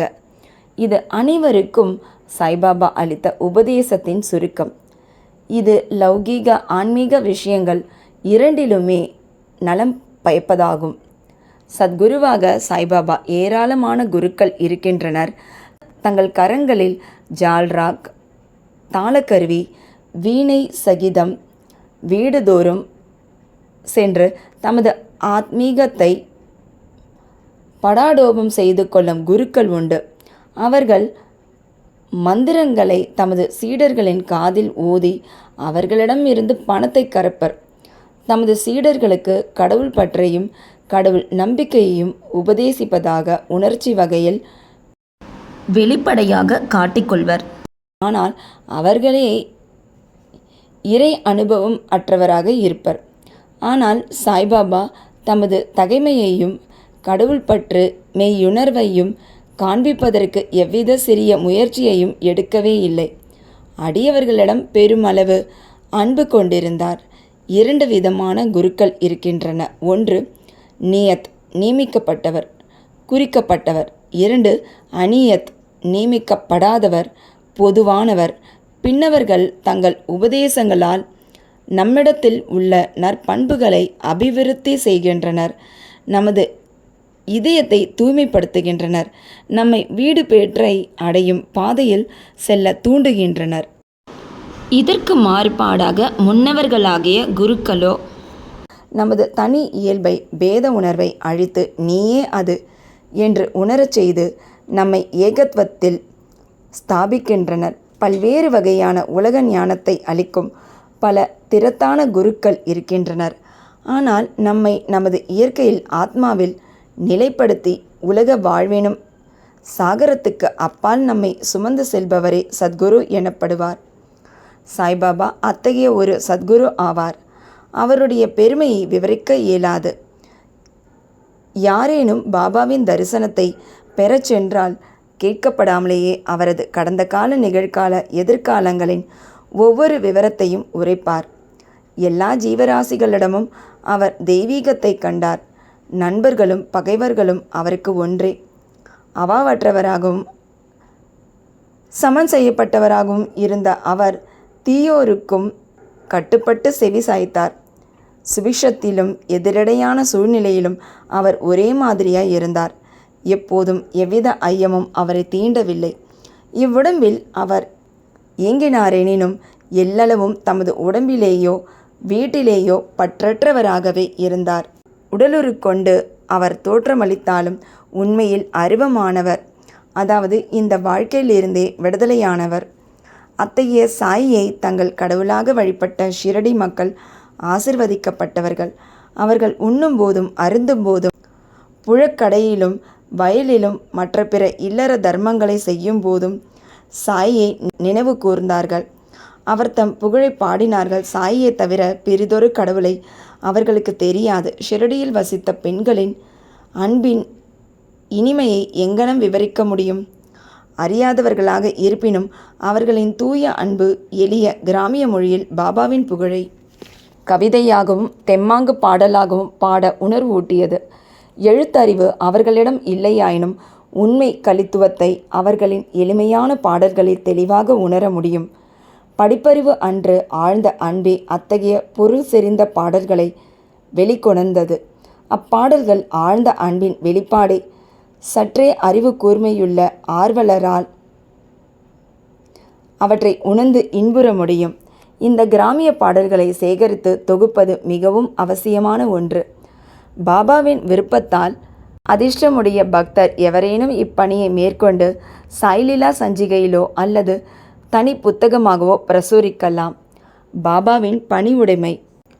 பரமாத்மா அல்லது கடவுள் 6 குணாதிசயங்களை உடையவராக கூறப்படுகிறது. அதாவது 1 புகழ், 2 செல்வம், 3 பற்றின்மை, 4 ஞானம், 5 பேராற்றல், 6 வல்லன்மை ஆகியவையாகும். பாபா இவை அனைத்தையும் தன்னிடத்துடையவராக விளங்கினார். இவ்வுடம்பில் அடியவர்களுக்காக அவதரித்தார். அவரது அருளும் அன்பும் அதிசயிக்கத்தக்கவை. ஏனெனில் தம்முடைய அடியவர்களை தம்மிடம் ஈர்த்து இழுத்தார். இல்லாவிடில் யார்தான் அவரை அறிந்திருக்க இயலும்? அவர் தமது பக்தர்களின் பொருட்டாக வாக்கின் தெய்வம் சரஸ்வதி தேவி கூட உரைக்க துணியாத அத்தகைய சொற்களை அவர் கூறினார். அதற்கு இதோ ஓர் உதாரணம். மிகவும் எளிமையுடன் அவர் கூறியது பின்வருமாறு: நான் அடிமைகளுள் அடிமை, உங்களுக்கு கடன்பட்டவன். உங்களது தரிசனத்திலேயே திருப்தி அடைகிறேன். தங்களது திருவடிகளை தரிசிக்கும் பெரும் பாக்கியம் பெற்றேன். நான் தங்களது மலத்திலுள்ள ஒரு புழு. அங்கனமாகவே என்னை நான் ஆசிர்வதிக்கப்பட்டவனாக கருதுகிறேன். எத்தகைய பணிவுடைமை! இதை பிரசுரிப்பதன் மூலம் சாயிக்கு எத்தகைய அவமரியாதையாவது செய்யப்பட்டது என்று எவரேனும் நினைப்பாரேயாகில் அவர்களிடம் மன்னிப்பை வேண்டிக் கொள்கிறோம். இதற்கு பிராய்ச்சித்தமாக பாபாவின் நாமத்தை பாடி ஜபிப்போமாக. பாபா வெளிப்படையாக உணர்ச்சி நுகர்வு கூறு மற்றும் பொருட்களால் மகிழ்பவர் போல் தோன்றினாலும் அவருக்கு அவைகளில் எல்லளவும் தனிச்சுவைத்திறமோ அவைகளை மகிழ்ந்து அனுபவிக்கும் பிரக்ஞையோ இருந்ததில்லை. அவர் உண்டார், எனினும் சுவை அறியவில்லை. பார்த்தார், எனினும் பார்த்தவைகளில் அவர் எவ்வித விருப்பையும் உணர்ந்திருக்கவில்லை. காம உணர்வுகளை பற்றி கருதுங்கால் அவர் ஹனுமானை போன்ற பூரண பிரம்மச்சாரியாவார். எதன்பாலும் பற்றற்றவராக இருந்தார். அவரே தூய உணர்வுகளின் திரளாகவும் ஆசை, கோபம் மற்ற உணர்ச்சிகள் அடக்கி அமைதியுறும் இடமாகவும் திகழ்ந்தார். சுருக்கமாக அவர் அவாவற்றவர், கட்டற்றவர், முழு நிறைவானவர். இக்கூற்றை சித்தரிக்கும் வகையில் ஒரு அதிசய நிகழ்ச்சியை கூறலாம். நானாவலி. ஷிரடியில் நானாவலி என்ற பெயரில் தனிப்போக்குள்ள விசித்திரமான மனிதன் ஒருவன் இருந்தான். அவன் பாபாவின் வேலைகளையும் காரியங்களையும் கவனித்து வந்தான். ஒருமுறை அவன் ஆசனத்தில் அமர்ந்திருந்த பாபாவிடம் சென்று தான் அதில் உட்கார வேண்டியிருப்பதால் பாபாவை எழுந்திருக்கும்படி கூறினான். பாபா உடனடியாக எழுந்திருந்து தாம் அமர்ந்திருந்த ஆசனத்தை காலி செய்தார். அதில் அவன் அமர்ந்து கொண்டான். சிறிது நேரம் அவன் அமர்ந்திருந்த பின்னர் அவன் எழுந்திருந்து பாபாவை அமர்ந்து கொள்ளச் சொன்னான்.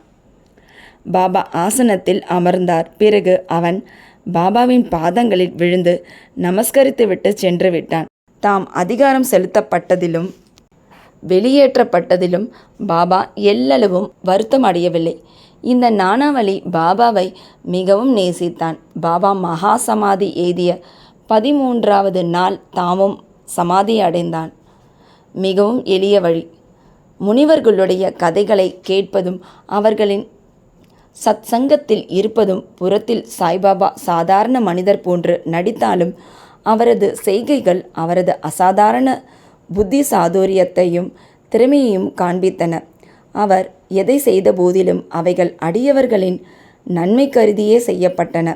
தமது அடியவர்களுக்காக சுவாச நேமத்தையோ அல்லது எத்தகைய வழிபாட்டு முறையையோ அவர் வகுத்துரைக்கவில்லை, அல்லது எவ்வித மந்திரத்தையும் எவர் காதிலும் அவர் ஓதவில்லை.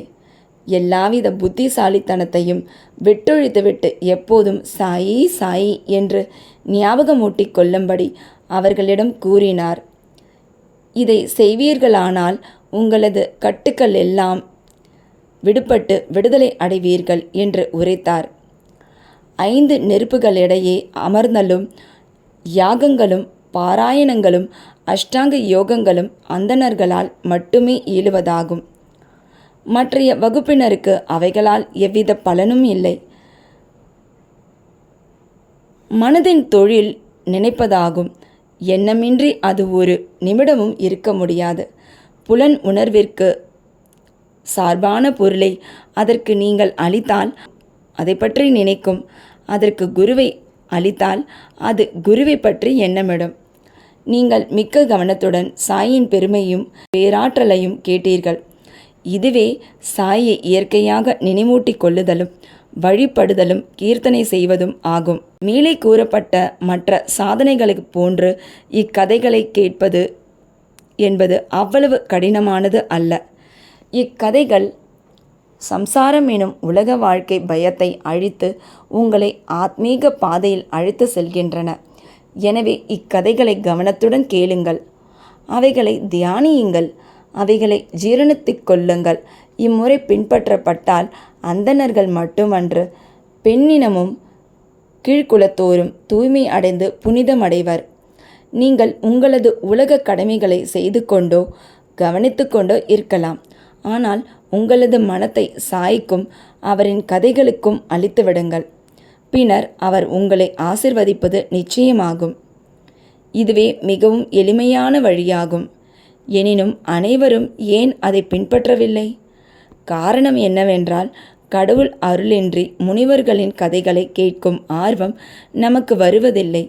கடவுள் அருளால் எல்லாம் தட்டுத்தடங்கல்களினின்றும் எளிதாகவும் நடந்தேறுகிறது. முனிவர்களின் கதைகளை கேட்பது என்பது ஒரு வழியில் அவர்களின் சத்சங்கத்தை பெறுதலை நிகர்ப்பதாகும். முனிவர்களின் கூட்டுறவின் முக்கியத்துவமானது மிகவும் பெரியது. நமது உடல் உணர்வையும் அகங்காரத்தையும் அகற்றி பிறப்பு இறப்பு என்னும் சங்கிலி தொடர்ச்சியை அறவே அழிக்கிறது. இதய முடிச்சுகளை எல்லாம் துண்டாக அறுத்துவிட்டு தூய உணர்வான கடவுளிடத்திலேயே நம்மை அழைத்துச் செல்கிறது. புலன் உணர்வு விஷயங்களை பற்றி நமது அவாவின்மையை நிச்சயம் அதிகரித்து இன்ப துன்பங்களை நாம் முழுவதும் லட்சியம் செய்யாதவராக்கி ஆத்மீக பாதையில் மேன்மேலும் நம்மை அழைத்துச் செல்கிறது. நாமஸ்மரணம், வழிபாடு அல்லது பக்தி போன்ற சாதனைகள் உங்களிடம் இல்லையாயினும் ஞானிகளிடம் உங்கள் முழு இதயத்தோடு சரணாகதி அடைவீர்களானால் இவ்வுலக வாழ்வேனும் பெருங்கடலுக்கு அப்பால் அவர்கள் நம்மை பத்திரமாக இட்டு செல்வார்கள். இக்காரணத்துக்காகவே முனிவர்கள் உலகில் அவதரிக்கிறார்கள். உலகத்தின் பாவங்களை அடித்து செல்லும் கங்கை, கோதாவரி, கிருஷ்ணா, காவேரி முதலிய புனித ஆறுகள் கூட முனிவர்கள் ஸ்நானத்திற்காக தங்களிடம் வரவேண்டும் என்றும் தங்களை புனிதப்படுத்த வேண்டும் என்றும் விரும்புகின்றன. முனிவரின் பேராற்றல் அத்தகையது. முந்தைய பிறவிகளில் நாம் செய்த நற்கர்மங்களின் சேமிப்பு குவியல்களால் நாம் சாய்பாபாவினுடைய திருவடிகளை அடைய பெற்றோம். சாயின் ரூப தியானத்துடன் இந்த அத்தியாயத்தை நாம் முடிக்கிறோம். அத்தகைய சுந்தரமான அழகு படைத்த சாய் மசூதியின் விளிம்பில் நின்று கொண்டு உதியை ஒவ்வொரு பக்தருக்கும் அவரவர் நன்மையை கருத்திற்கொண்டு விநியோகித்து கொண்டிருக்கிறார். உலகை வெறுமையாய் கருதி பரமானந்தத்திலேயே எப்போதும் திளைத்து கொண்டிருக்கும் அவர் முன்னால் விழுந்து வணங்குகிறோம். ஸ்ரீ சாயை பணிக. அனைவருக்கும் சாந்தி நிலவட்டும். அத்தியாயம் 11. சகுன பிரம்மமாக சாய். டாக்டர் பண்டிட்டின் வழிபாடு. ஹாஜி சிதிக் ஃபால்கே. பஞ்சபூதங்களின் மேல் பாபாவின் கட்டுப்பாடு. இந்த அத்தியாயத்தில் பிரம்மத்தின் அவதாரமான சகுன பிரம்மமான சாயை விளக்குவோம். அவர் எங்கனம் வழிபடப்பட்டார், எங்கனம் அவர் பஞ்சபூதங்களை, இயற்கை சக்திகளை கட்டுப்படுத்தினார் என்பதையும் காண்போம். சகுன பிரம்மமாக சாய். கடவுளுக்கு அல்லது பிரம்மத்திற்கு 2 விதமான வழிபாடுகள் உண்டு. 1 அவதரிக்காத நிர்குண வழிபாடு, 2 அவதரித்த சகுன வழிபாடு. இரண்டும் ஒரே பிரம்மத்தை குறித்தாலும் நிர்குணம் உருவமற்றது, சகுனம் உருவமுள்ளது. சிலர் முன்னதையும் சிலர் பின்னதையும் வழிபடுவதை விரும்புகிறார்கள். கீதையில் அத்தியாயம் 12 கூறியதை போன்று சகுன பிரம்ம வழிபாடு எளிதானதும் ஆரம்ப காலத்திற்கு உகந்ததுமாகும். மனிதனுக்கு உருவம் இருப்பதைப் போன்று உடம்பு, உணர்வுகள் முதலியன உருவத்துடன் கூடிய கடவுளை வழிபடுவது அவனுக்கு இயற்கையானதும் எளிதுமாகிறது. சகுன பிரம்மத்தை சில குறிப்பிட்ட காலக்கூறு வரை வணங்கினாலொழிய நமது அன்பும் பக்தியும் அபிவிருத்தியுறாது. நாம் முன்னேறும்போது அது நம்மை நிர்குண பிரம்மத்தை வழிபட தியானிக்க இட்டு செல்கிறது. எனவே நாம் சகுன வழிபாட்டுடன் ஆரம்பிப்போமாக.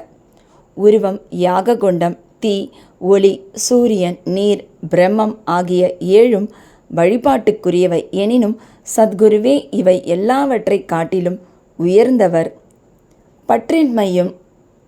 பற்றின்மையின் அவதாரமும் முழு மனதார்ந்த நமது அடியவர்களின் உறைவிடமுமான சாயியை இத்தருணத்தில் நினைவு கூர்வோமாக. அவர் மொழிகளில் நமக்குள்ள நம்பிக்கையே ஆசனமாகும். நமது சங்கல்பமாவது பூஜையை ஆரம்பிக்கும்போது சொல்லும் தெளிந்த தீர்மானம் நமது ஆசைகள் அனைத்தையும் உதறி தள்ளுதலாகும். சிலர் சாய் ஒரு பாகவத பக்தர், கடவுளின் அடியவர் என்று கூறுகின்றனர். மற்றும் சிலர் மகாபாகவத் பெரும் அடியவர் என்றும் பகர்கின்றனர். ஆனால் நமக்கு அவர் கடவுளின் அவதாரமாவார். அவர் எல்லையற்ற அளவு மன்னிப்பவராகவும், கோபமற்றவராகவும், நேர்மையாளராகவும், மென்மையானவராகவும், சகிப்புத்தன்மை உடையவராகவும், உவமை கூற முடியாத அளவு திருப்தி உடையவராகவும் இருந்தார். அவர் உருவமுள்ளவராக தோன்றினாலும் உண்மையில் உருவம் அற்றவராகவும், உணர்ச்சி வேகமற்றவராகவும், பற்றற்றவராகவும், அந்தரங்கமாய் சுதந்திரமாகவும் இருந்தார். கங்கை நதி தான் கடலுக்கு செல்லும் வழியில் உஷ்ணத்தால் பாதிக்கப்பட்ட ஜீவராசிகளுக்கு குளிர்ச்சியளித்து புது கிளர்ச்சியூட்டி பயிர்களுக்கும் மரங்களுக்கும் உயிரை அளித்து பலரின் தாகத்தையும் தணிக்கிறது. இதை போன்றே சாய் போன்ற புண்ணிய புருஷர்கள் ஆத்மாக்கள் வாழ்ந்து கொண்டிருக்கும் போதே அனைவருக்கும் துயராற்றி ஆறுதல் நல்குகிறார்கள். கிருஷ்ண பரமாத்மாவும் ஞானி எனது ஆத்மா, எனது வாழும் உருவம், நான் அவரே, அவர் எனது தூய வடிவம் என்று கூறியிருக்கிறார். சத்து, சித்து, ஆனந்தம் என அறியப்படும் இந்த விவரிக்க இயலாத ஆற்றல் அல்லது கடவுளின் சக்தியே ஷிரடியில் சாயி என்னும் ரூபத்தில் அவதரித்தது. ஸ்ருதி தைத்திரிய உபனிஷதம் பிரம்மத்தை ஆனந்தம் என விவரித்திருக்கிறது. இதை நாம் தினந்தோறும் நூல்களில் படிக்கிறோம் அல்லது கேட்கிறோம். ஆனால் இப்பிரம்மத்தை அல்லது பேரானந்தத்தை ஷிரடியில் பக்த மகாஜனங்கள் அனுபவித்தார்கள். அனைவருக்கும் ஆதாரமான அவருக்கு எவரிடமிருந்தும் எந்த ஆதாரமும் தேவையிருக்கவில்லை.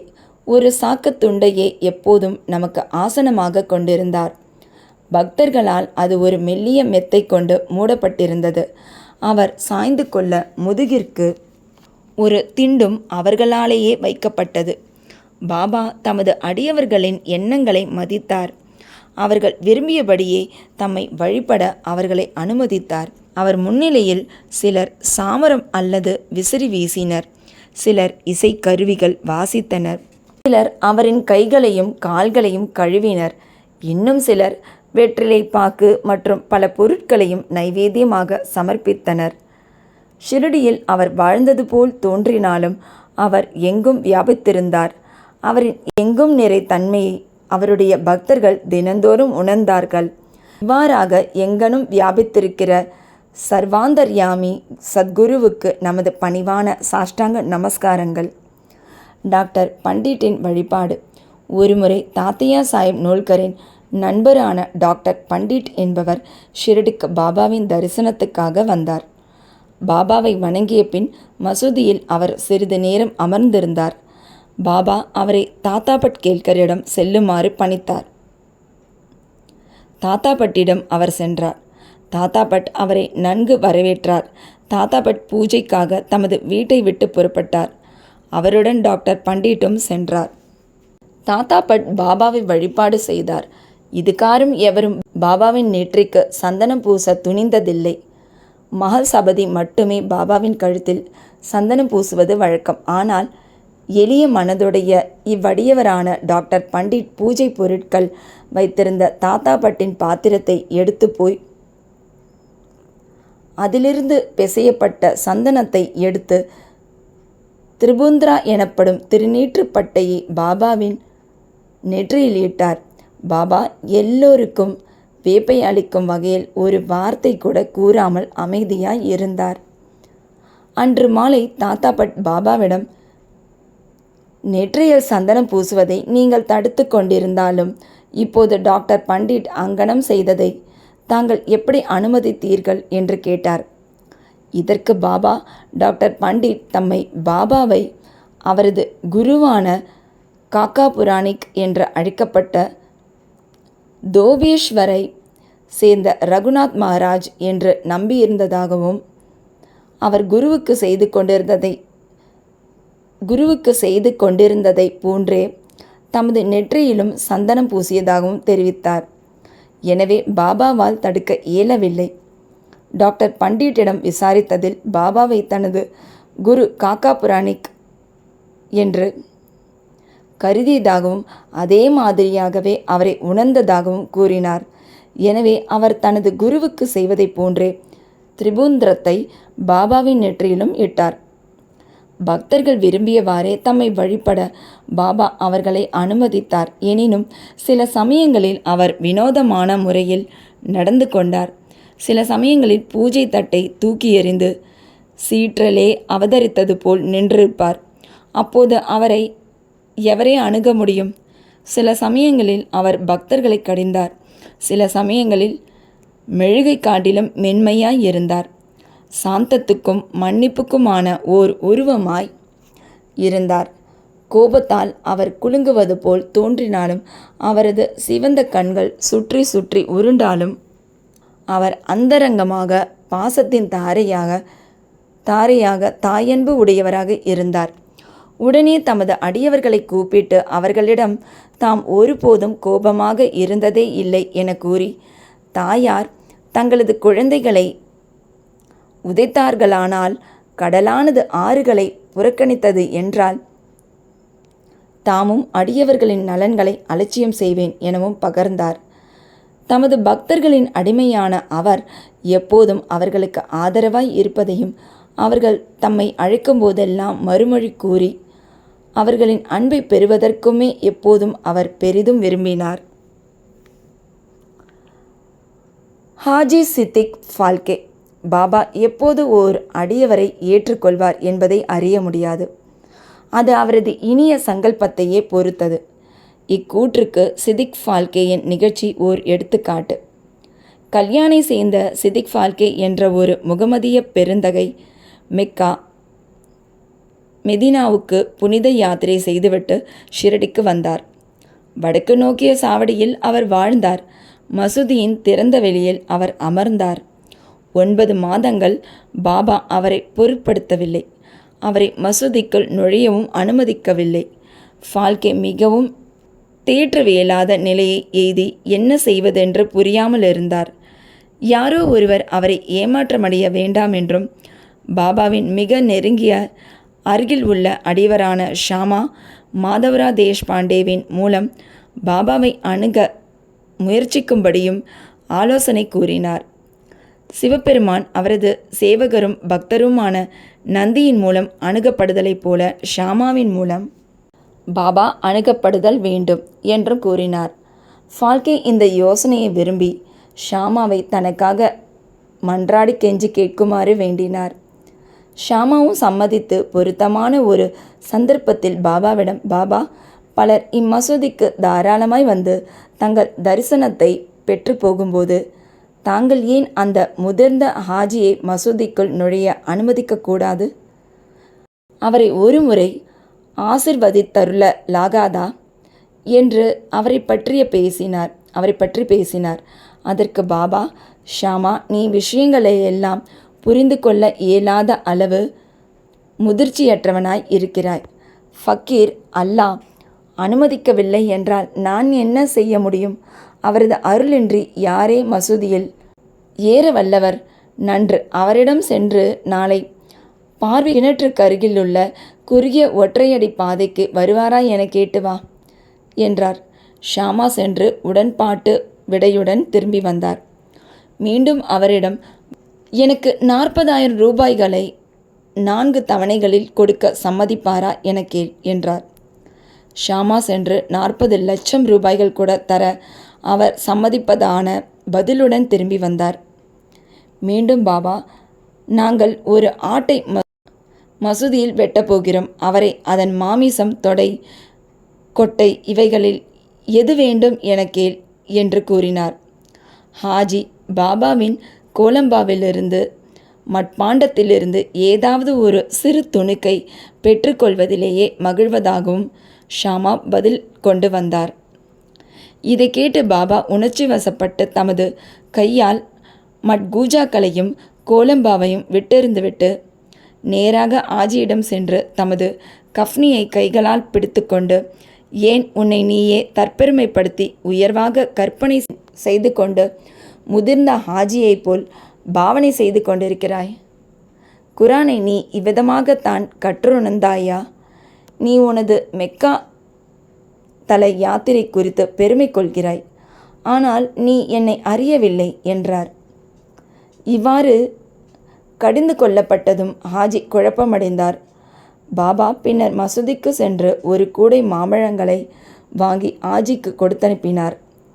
பின்னர் மீண்டும் ஆஜி எடுத்து சென்று தம் பையிலிருந்து ரூபாய் 55 ஹாஜியின் கைகளை கொடுத்தார். அதிலிருந்து பாபா ஹாஜியை விரும்பினார். உணவுக்கு அவரை அழைத்தார். பாபா ஹாஜியை விரும்பிய போதெல்லாம் மசூதியினுள் அழைத்தார். பாபா சில சமயங்களில் அவருக்கு சில ரூபாய்கள் அளித்தார். இவ்வாறாக பாபாவின் தர்பாரில் ஹாஜியும் சேர்க்கப்பட்டார். பஞ்சபூதங்களின் மேல் பாபாவின் கட்டுப்பாடு. பஞ்சபூதங்களின் மேல் பாபாவின் ஆணைக்கு ஈண்டு உதாரணமாக 2 நிகழ்ச்சிகளை கூறி இந்த அத்தியாயத்தை முடிப்போம். ஒரு நாள் மாலை நேரத்தில் ஷிரடியில் பயங்கரமான புயல் வீசியது. கருமேகங்களால் வானம் திரையிடப்பட்டிருந்தது. காற்று பலமாக வீசத் தொடங்கியது. மேகங்கள் கர்ஜித்து மின்னல் பளிச்சிட்டது. மழை வெள்ளமாய் பொழியத் தொடங்கியது. சிறிது நேரத்தில் அவ்விடம் முழுவதும் வெள்ளக்காடாகியது. ஷிரடியில் இருந்த சர்வ ஜந்துக்களும் பறவைகளும் மிருகங்களும் மனிதர்களும் பயங்கர பீதி அடைந்து திரளாக மசூதியில் தஞ்சமடைந்தனர். ஷிரடியில் பல கிராம தேவதைகள் இருக்கின்றன. ஆனால் அவைகளில் எவையும் அவர்களின் உதவிக்கு வரவில்லை. எனவே அவர்கள் எல்லோரும் தங்களது பக்தியின் பால் பற்று மீதூறும் தங்களது கடவுளான பாபாவை அவர் குறுக்கிட்டு புயலை தணிக்க வேண்டினர். பாபா மிகவும் மனது உருகினார். பாபா மசூதியிலிருந்து வெளிப்பொழுந்து அதன் விளிம்பில் நின்று பெருத்த இடி முழக்கம் போன்ற குரலில் புயலை நோக்கி, "நிறுத்து, உன் சீற்றத்தை நிறுத்தி அடங்கியிரு" என கூறினார். சில நிமிடங்களில் மழை குறைந்து காற்று வீசுவது நின்று புயலும் அடங்கியது. பின்னர் சந்திரன் வானத்தில் உதயமாகி மக்கள் நன்றாக மகிழ்வெய்து வீட்டிற்கு திரும்பினர். மற்றொரு சந்தர்ப்பத்தில் மத்தியான நேரத்தில் மசூதியில் துணியில் உள்ள நெருப்பு பிரகாசமாக எரியத் தொடங்கியது. அதனுடைய ஜுவாலை மசூதியின் விட்டத்தை அடைந்தது. மசூதியில் அமர்ந்திருந்த மக்களுக்கு என்ன செய்வதென்று புரியவில்லை. தண்ணீரை அதன் மீது ஊற்றும்படியோ அல்லது ஜுவாலையை தணிப்பதற்கு வேறு எதுவும் செய்யும்படியாகவோ பாபாவை கேட்க அவர்களுக்கு துணிவு வரவில்லை. ஆனால் சிறிது நேரத்தில் பாபா என்ன நிகழ்ந்து கொண்டிருக்கிறது என்பதை உணர தலைப்பட்டார். தமது சட்காவை எடுத்து முன்னுள்ள ஒரு தூணின் மீது ஓங்கி அடித்து, "கீழிறங்கு, அமைதியாய் இரு" என்றார். ஒவ்வொரு தடியின் அடிக்கும் ஜுவாலை அமைதியாகவும் சாதாரணமாகவும் ஆகியது. ஜுவாலை கீழிறங்கத் தொடங்கி சில நிமிடங்களை குறைந்து துணி அமைதியாகவும் சாதாரணமாகவும் ஆகியது. இவரே நமது சாய், கடவுளின் அவதாரமாவார். தம்முன் விழுந்து பணிந்து சரணாகதி அடைந்த எந்த மனிதரையும் அவர் ஆசீர்வதிக்கிறார். தினந்தோறும் பக்தியுடன் இவ்வத்தியாயத்தை படிப்பவர் எல்லா கேடுகளில் இருந்தும் விடுபடுவார். இது மட்டுமன்று, எப்போதும் சாயின் மேல் பக்தியுடையவராகவும் அன்புடையவராகவும் இருந்து வெகு விரைவில் கடவுள் காட்சியை பெறுவார். எல்லா ஆசைகளும் நிறைவேறியவராக அவாவற்றவராகவும் இறுதியில் உயர்நிலை எய்துவர். ஸ்ரீ சாயை பணிக. அனைவருக்கும் சாந்தி நிலவட்டும்.